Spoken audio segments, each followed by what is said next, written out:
dulu.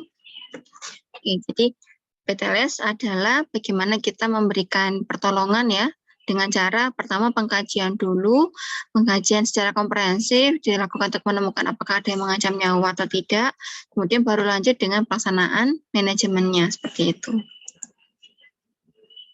Nah, jadi ini yang mau kita bahas ya, step-stepnya, kemudian bagaimana kita memberikan terapi, apakah melalui rapid trauma survey atau fokus exam, kemudian kita harus mengenali apa saja yang dimaksud dengan kondisi kritis sama intervensi kritis. Oke, jadi ini ya yang dibahas untuk patient assessment. Pertama ada primary survey dulu ya, primary survey terdiri dari 3 hal, ada scene size up. Nah, ini berarti kita melakukan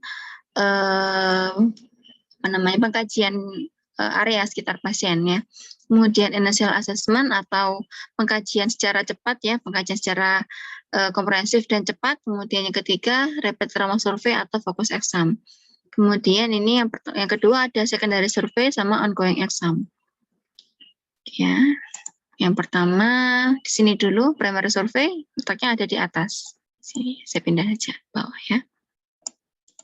Nah, kalau yang primary survey, di sini ada 3 komponen yang harus dilakukan ya. Yang pertama ada scene size up, kemudian ada initial assessment sama rapid trauma survey atau fokus exam. Ada 2 hal yang bisa kita pilih di sini. Untuk yang pertama ada scene size up dulu. Nah, kalau scene size up ini yang harus diperhatikan, pertama ada standard precaution, kemudian hazard, number of patients, need for additional help or equipment, sama mechanism of injury. Oke, yang pertama dulu ya, di sini. Kalau kita menemukan lokasi kejadian seperti ini, apa yang kita lakukan pertama kali? Ya, pertama adalah pastikan area sekitar pasien aman ya. Pastikan kalau misalnya kita memberikan pertolongan ya, di sini harus ada tenaga pengamanannya dulu. Nah, di sini kalau kita cek pada gambar ini kejadiannya ada di Amerika Serikat ya. Nah, di sana yang sudah berlaku adalah adanya 911, ada nomor telepon darurat yang bisa dipanggil sewaktu-waktu. Nah, ini komponen darurat itu ada 3 hal yang terlibat ya, ada polisinya, kemudian ada ambulans medis sama pemadam kebakaran. Nah, nanti di sini yang bertindak sebagai tenaga pengamanan adalah bisa damkar, bisa kepolisian. Nanti polisi itu akan memberikan area kuning seperti ini ya, jadi akan diberikan garis dilarang melintas seperti ini, kemudian nanti pemadam kebakaran harus memastikan kalau misalnya di situ ada api atau ada percikan harus segera dipadamkan dulu, baru boleh tim medis masuk menolong pasien. Jika masih ada ancaman bahaya, maka kita sebagai penolong tidak boleh masuk sama sekali ya. Jadi di sini ya, yang harus diperhatikan ada standar precaution, yang berarti harus menggunakan APD yang sekiranya perlu digunakan untuk memberikan pertolongan. Jadi sekiranya perlu seperti apa? Kalau misalnya kita dirasa perlu menggunakan masker, silakan pakai masker. Kalau dirasa perlu menggunakan handscoon, silakan pakai. Paling tidak kita memperhatikan keamanan diri kita sendiri dulu, baru kita bisa menolong pasien. Jadi pastikan dulu kita menggunakan APD yang sekiranya perlu untuk digunakan dalam menolong pasien. Apalagi kalau misalnya kita zaman sekarang ya, kita masih dalam kondisi pandemi, berarti paling tidak menggunakan APD level 2. Kemudian sini hazard ya, kalau hazard berarti kita pastikan dulu area sekitar pasien itu apakah ada potensi bahaya muncul atau tidak. Misalnya ada percikan api, ada pecahan kaca dan sebagainya, harus pastikan itu clear dulu atau tidak ya. Kemudian yang ketiga, number of patients. Di sini jumlah pasiennya ada berapa? Kalau misalnya dia hanya 1 orang, berarti kita bisa 1 ambulans 1 pasien. Tapi kalau misalnya itu ada jumlah yang lebih dari 1 pasien, kita bisa meminta bantuan pada ambulans lain untuk datang ke tempat kita untuk memberikan pertolongan juga ya. Kemudian, nah ini ya, need for additional help atau equipment. Jika misalnya nanti di situ korbannya lebih dari 1 atau mungkin ada korban massal yang terlibat di sana, maka kita bisa meminta bantuan untuk mengirimkan lebih dari 1 atau mungkin ambulansnya bisa dikirimkan lebih banyak lagi untuk membantu evakuasi pasien. Kemudian berikutnya kita bisa mengecek mekanisme of injury seperti apa. Nah, kira-kira pasien ini kalau misalnya dia cedera, yaitu bagaimana mekanismenya, apakah dia terbakar atau mungkin dia ada luka luka tusuk ya, atau mungkin ada terguling dan sebagainya, harus dicek juga. Nah, kalau seperti ini ya pastikan dulu kalau misalnya ada jumlah pasien kita bisa lihat dari sini berapa jumlahnya, apakah 2 orang, kalau misalnya 2 orang itu apakah dewasa semuanya atau mungkin ada anak-anak atau mungkin ada bayi. Kalau misalnya ada lansia juga itu berarti harus diperhatikan. Kemudian apakah ada komutasi bahaya, kemudian apakah kita perlu meminta bantuan tambahan. Nah, kalau misalnya seperti ini kita tidak bisa murni hanya tenaga medis saja yang masuk ke situ ya, tapi mungkin juga perlu bantuan dari orang-orang yang bisa memotong besi, jadi harus menggunakan gergaji atau mungkin dibuka dengan las api atau seperti apa. Jadi kita baru bisa membuka pintunya untuk mengeluarkan pasien dan korban yang lainnya. Kemudian yang kedua di sini adalah initial assessment. Initial assessment ini maksudnya adalah pengkajian cepat ya. Nah, terdiri dari apa saja? Ya, yang pertama ada general impression. Jadi ini penampilan umum pasien seperti apa. Misalnya usianya berapa, jenis kelamin laki-laki atau perempuan bisa kita bedakan, kemudian berat badannya sekiranya berapa, kemudian bagaimana penampakannya, KU-nya, keadaan umumnya, apakah dia tampak tidak sadar, apakah dia tampak lemas, atau mungkin ada berdarah dan seperti apa, kita bisa sampaikan ya. Kemudian posisi pasien, apakah dia terjepit, atau mungkin dia tengkurap, atau mungkin dia terlempar dari bodi kendaraan.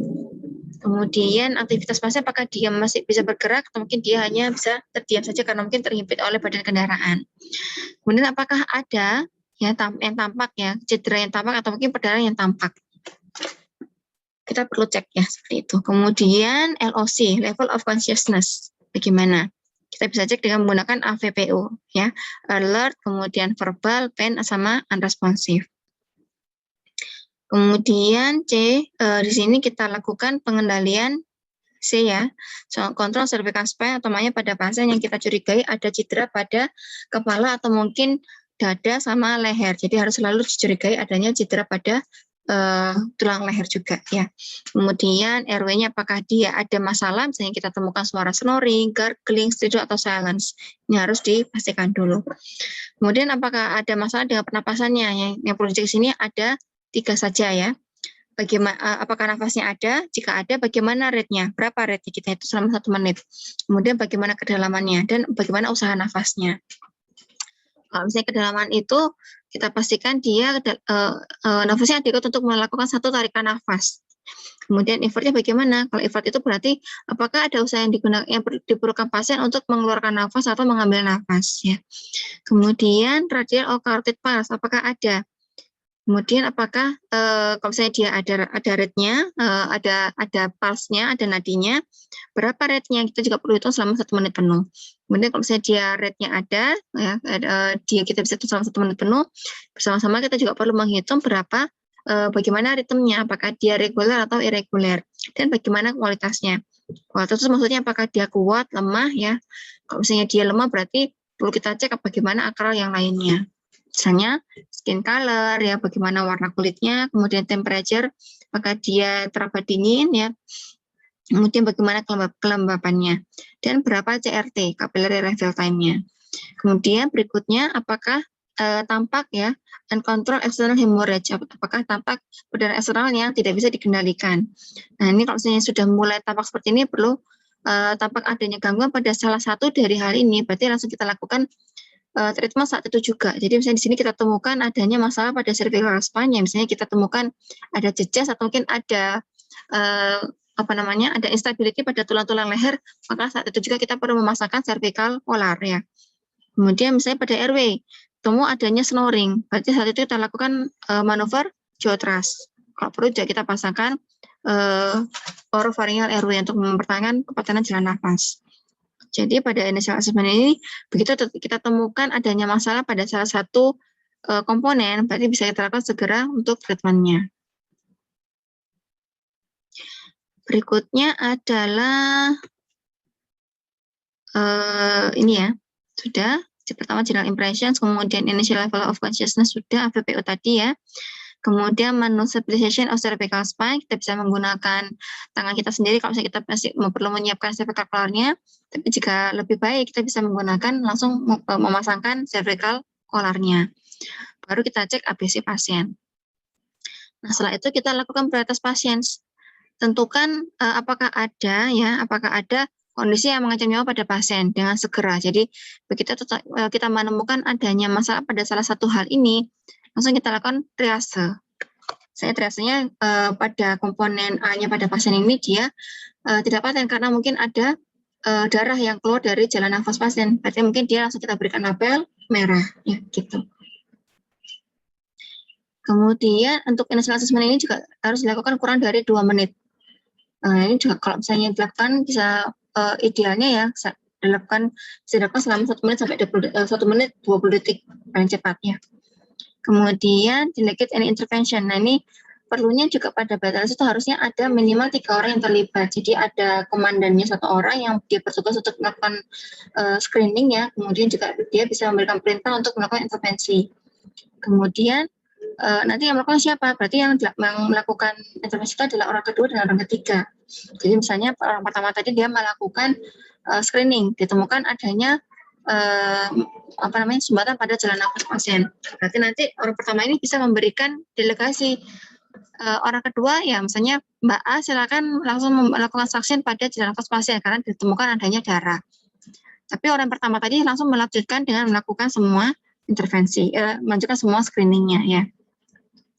Kemudian, nah ini bisa dilakukan interupsi ya, interrupt survey only for. Jadi survei ini bisa diinterupsi hanya jika terjadi satu adanya bahaya pada lokasi kejadian, misalnya ada tiba-tiba ada percikan api yang merambat ke daerah tempat kita melakukan pertolongan ya, harus langsung dievakuasi pasien dan penolongnya juga.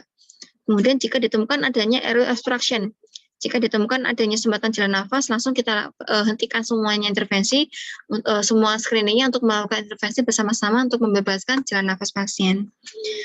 Kemudian yang ketiga, jika ditemukan adanya cardiac arrest. Nah, karena nggak mungkin juga kita screening, tapi masalah utamanya pada cardiac arrest-nya tidak ditangani dengan baik.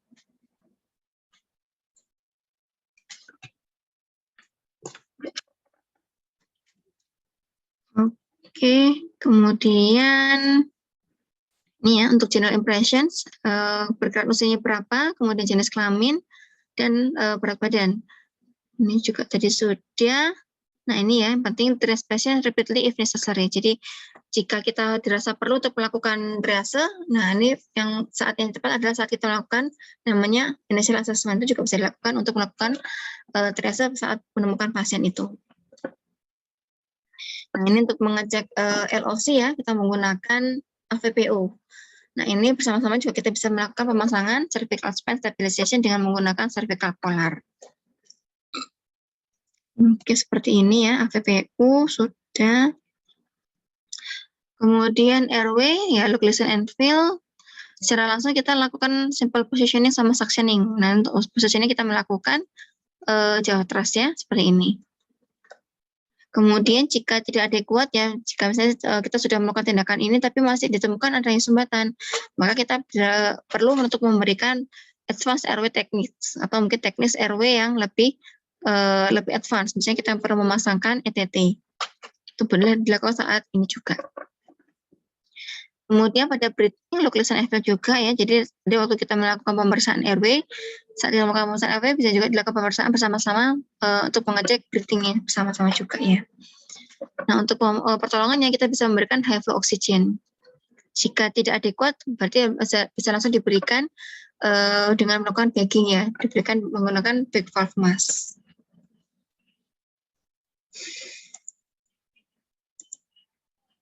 Untuk breathing rate seperti ini ya, silakan inisiasi juga sudah tidak perlu diperjelas karena ini sudah yang dasar ya. Untuk review saja. Kemudian untuk sirkulasi, nah jangan cek di perifer, tapi yang dicek adalah karotesnya. Yang perlu dicek adalah berapa nadinya, jumlahnya berapa, kemudian apakah dia terlalu lambat dan bagaimana kualitasnya. Bisa diinterupsi jika terjadi cardiac arrest. Jadi kalau misalnya kita merasa tidak bisa menemukan nadi di kardias pasien, tidak perlu kita melanjutkan dengan screening berikutnya, tapi langsung kita lakukan pelaksanaan BLS-nya ya. Kemudian cek skin-nya, color, temperature, sama conditions.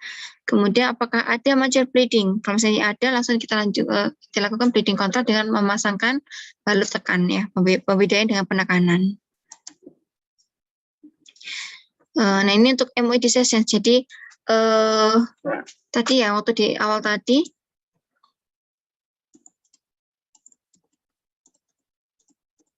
nah di sini tadi ya, saat kita selesai melakukan pemeriksaan initial assessment ya, kita juga harusnya bisa langsung menentukan bagaimana mekanisme penjuri pasien di sini. Apakah dia generalized atau yang bersifat lokal. Kalau misalnya dia general, berarti kita bisa melakukan yang namanya rapid trauma survey. General itu maksudnya jika pasien itu terlibat dengan kecelakaan yang berenergi tinggi, atau mungkin dia jatuh dari ketinggian yang lebih dari 10 meter, berarti langsung kita melakukan yang namanya rapid trauma survey. Tapi yang kedua ya, jika dia bersifat lokal, misalnya dia hanya patah kaki, tampak patah kaki, atau mungkin dia masih sadar pasiennya, berarti kita bisa lanjutkan dengan yang namanya fokus exam. Gitu ya.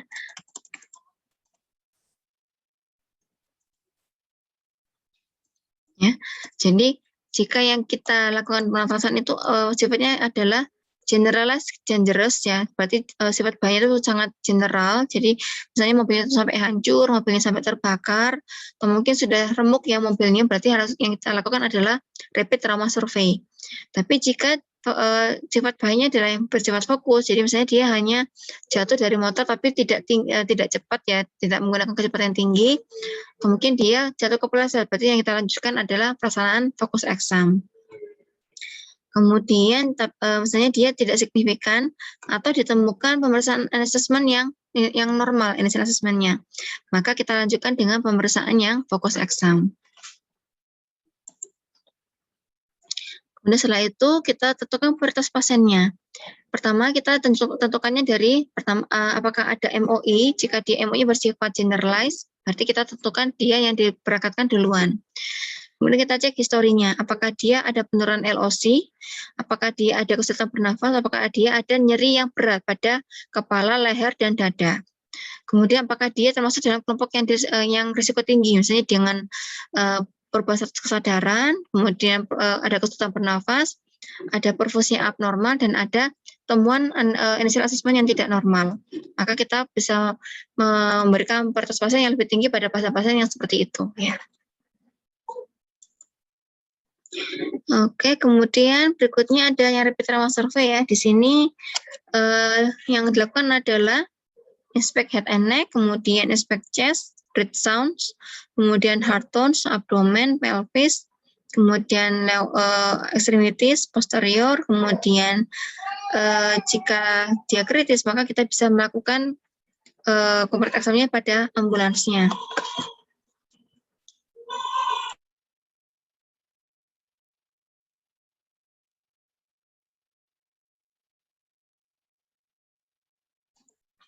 Ya, yang pertama untuk yang inspect head and neck ini, yang kita cek apakah dia ada cedera wajah yang bersifat mayor, apakah ada bruising, swelling, penetration, kemudian subcutaneous emphysema. Kemudian pada leher, kita cek apakah ada distensi vena leher sama ada defesi trakea. Yang kemarin sudah kita bicarakan ya, waktu kita bahas tentang trauma dada. Kemudian inspect chest-nya, apakah ada asimetris, apakah ada contusion, penetrasi, paradoxical motions ya, kemudian instability sama gravitasi. Kemudian kita cek apakah ada nafasnya, jika ada, apakah sama kanan dan kirinya. Jika tidak sama, kita lanjutkan dengan perkusi. Kemudian heart tones-nya kita dengarkan, apakah ada suara jantungnya, jika ada, bagaimana suaranya. Apakah terdengar dekat atau mungkin terdengar sangat jauh. Kalau misalnya terdengar sangat jauh, kemungkinan dia pasien mengalami perikardia tamponade. Kalau pada abdomen kita perlu cek apakah ada bruising ya, bruising itu memar ya, kemudian apakah ada luka tusuk atau mungkin luka yang terbuka ya, yang menyebabkan ususnya terburai ya. Kemudian tenderness menyertakan apakah ada kekakuan pada perut dan apakah ada distensi. Kalau pelvis kita bisa cek TIC-nya, tenderness, nyertakan, stability sama gravitasi. Kemudian extremities-nya apakah ada swelling, deformity, stability. Kemudian kita juga perlu cek motorik sama sensoriknya.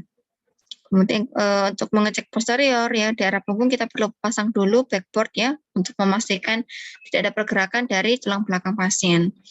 Kemudian cek punggungnya apakah ada luka tusuk, deformity sama presacral edema. Ini ditemukan pada pasien yang mengalami jatuh terduduk ya. Kemudian jika dia kritis, transfer to ambulans to complete exam. Kemudian baru kita dapatkan baseline vital signs-nya. Misalnya nadi yang secara lengkap selama 1 menit, kemudian cek RR-nya sama tekanan darah.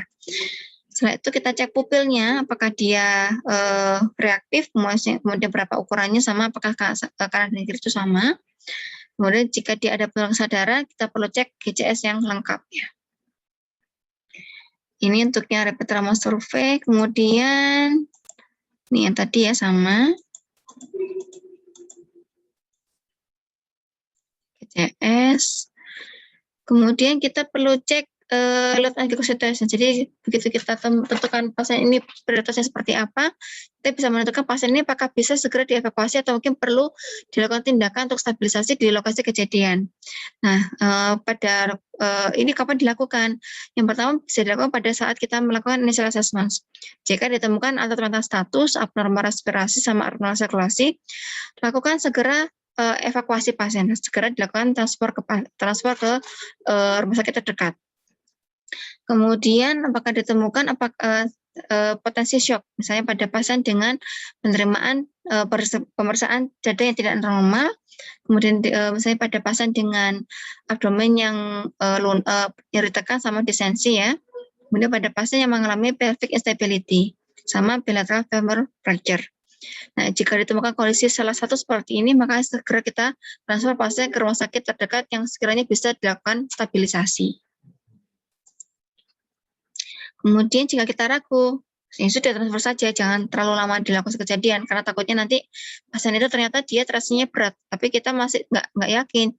Nah, takutnya nanti pasien itu dia mengalami deteriorasi ya, mengalami penurunan kesadaran atau mungkin penurunan status yang sebagainya, yang menyebabkan pasien itu jadi lebih buruk kondisinya saat kita transfer di kemudian waktu.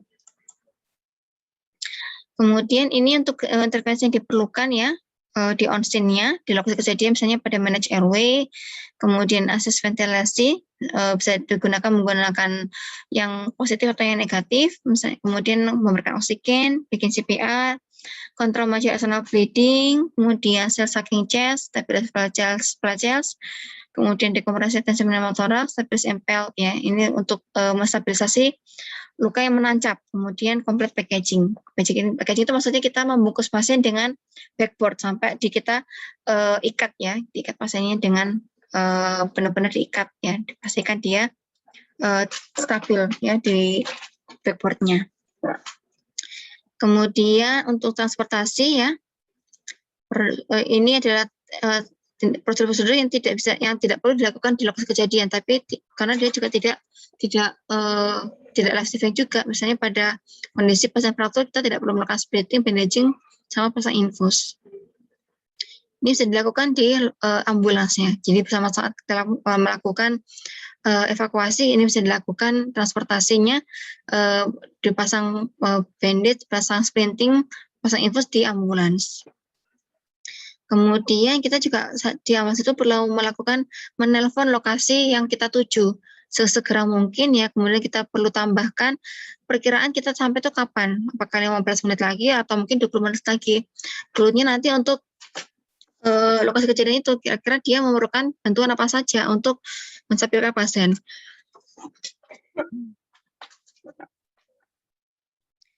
Kemudian yang perlu diperhatikan juga apakah pasien ini memerlukan specialist on arrival. Misalnya dia membutuhkan backboard, kemudian apakah membutuhkan bantuan untuk traksi ya, untuk memastikan dia tulangnya aman.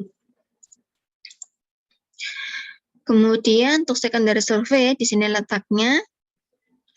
Secondary survey ini dilakukan jika sudah tidak ada lagi masalah yang ditemukan pada initial assessment sama rapid trauma survey. Jadi ini adalah istilahnya adalah complete exam ya, atau mungkin pemeriksaan menyeluruh. Dimulai dari ya riwayat pasien ini seperti apa, lengkapi dengan sampelnya. Kemudian untuk vital sign kita cek yang lengkap ya, pulse oximeter, kemudian cardiac monitor dipasang. Kita, jika perlu cek blood sugar-nya, GDA-nya ya, kemudian pasang CO2 monitor.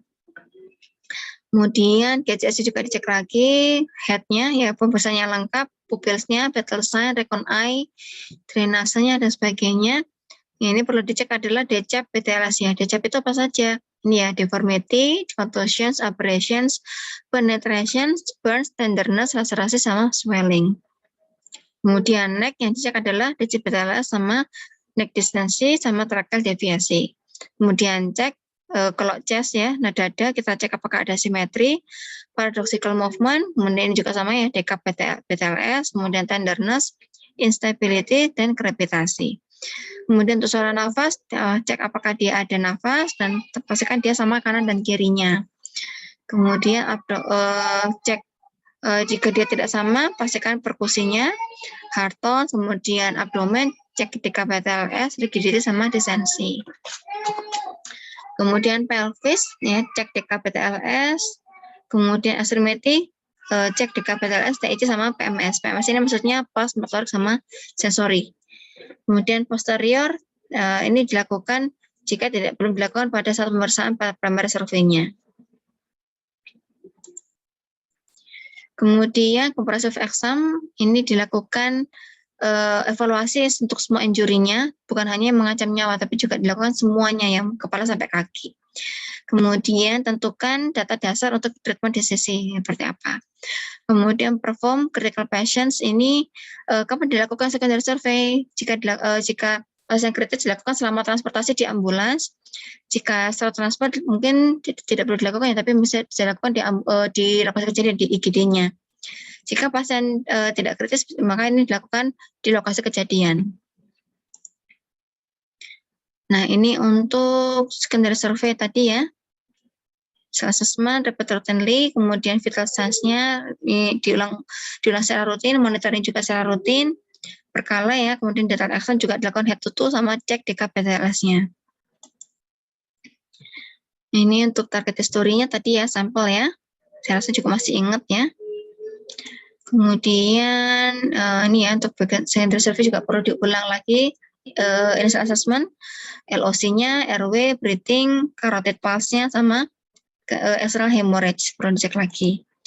Kemudian ini tadi ya untuk DKBTLS isinya adalah deformity ya, perubahan bentuk, contusi apakah dia ada memar, kemudian abrasi apakah dia ada luka robek, bukan robek ya, luka abrasi. Abrasi itu kayak babras ya, luka yang lebar ya. Mempenetrasi luka tusuk, burns luka bakar, tendensi nyeri tekan, laserasi luka robek, swelling, pembengkakan ya. Kemudian ini untuk tadi ya, untuk rincinya yang tadi sudah saya jelaskan juga, mulai dari patient history, vital signs, kemudian KCS yang lengkap, sama emotional state, apakah dia panik, apakah mungkin dia merasakan cemas berlebihan, dan sebagainya. Kemudian pemeriksaan head-nya, cek pupil, vital sign, rekonais, sama drainase. Juga sudah tadi, abdomen, pelvis, lower extremity, posterior, dilakukan pemeriksaan posterior jika belum dilakukan pada primary survey-nya. Kemudian ongoing exam ini dilakukan pada saat kita ada di ambulans ya. Ini dilakukan jika ada perubahan, misalnya perubahan status pasiennya sama intervensinya. Kemudian ini juga perlu kita cek ya, di record setiap 5 menit pada pasien kritis, pada pasien stabil dicek setiap 15 menit, kemudian setiap kali pasien di berubah posisinya kita perlu cek lagi. Kemudian with each intervention atau mungkin jika pasien ada perubahan kondisi yang lebih buruk. Nah, apa yang perlu dicek? Pertama adalah perubahan subjektifnya pasien, apa yang dirasakan. Kemudian cek mental statusnya secara ulang berkala ya. Kemudian reassess ABC, reassess abdomennya. Kemudian cek semua identifikasi, semua injury yang sudah teridentifikasi. Kemudian cek intervensinya juga. Apakah ada perubahan patensi, posisinya, floris, sama security. Nah, untuk kesimpulannya, batas ini merupakan salah satu kunci untuk penelitian trauma care yang lebih advance nanti di rumah sakit. Jadi ini adalah istilahnya kita melakukan pemeriksaan yang bersifat dasar ya. Ini juga bukan pemeriksaan yang sulit, tapi ini time critical. Jadi harus dilaksanakan secara cepat dan tepat ya. Kemudian dilakukan secara berurutan, secara cepat, berurutan, dan menyeluruh. Dan juga yang perlu diperhatikan, kita harus tetap tenang ya, jangan sampai kita panik, karena kalau misalnya kita merasakan panik, itu juga akan membawa dampak pada intervensi yang kita lakukan kepada pasien. Ya. Oke, sudah selesai untuk materi BTLS-nya. Apakah ada yang mau ditanyakan? Kita nanti untuk ini bisa praktikum juga ya. Apakah ada yang perlu kita diskusikan? Silakan.